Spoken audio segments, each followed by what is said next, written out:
ह्या ताटातील प्रसादाचं मोल 1,00,000 रुपयापेक्षा जास्त आहे असं स्वतः बाळूमामा म्हणाले होते. बाळूमामा दर 15 दिवसांनी द्वादशीला स्नान करत. त्या दिवशी तंबू समोर फोटोची पूजा व्हायची. विठ्ठल रखुमाई, सद्गुरुमुळे महाराज, बबलादी स्वामी आणि खुद्द बाळूमामा यांचे फोटो पूजेत ठेवलेले असत. मामा स्नानानंतर फक्त नमस्कार करीत, पण त्यावेळी फोटो समोर नैवेद्याची 10-12 ताटं वाढलेली असत. आता इथून खरी गोष्ट सुरू होते. तो प्रसाद कोणाला मिळायचा माहित आहे? रानावनात फिरून बकऱ्या सांभाळणाऱ्या मेंढपाळांना. मामा म्हणत, या ताटातील प्रसादाचं मोल 1 वर्ष बकऱ्यांची सेवा केल्या एवढं आहे. लाखो रुपयांपेक्षा जास्त आहे. गड्याखेरीज इतर कुणालाही तो प्रसाद मिळत नसे.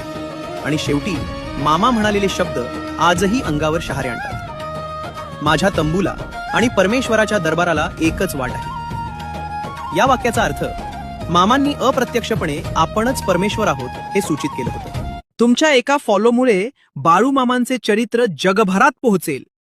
या पुण्यकार्यात सहभागी व्हा आणि आत्ताच पेजला फॉलो करा. जय बाळू मामा.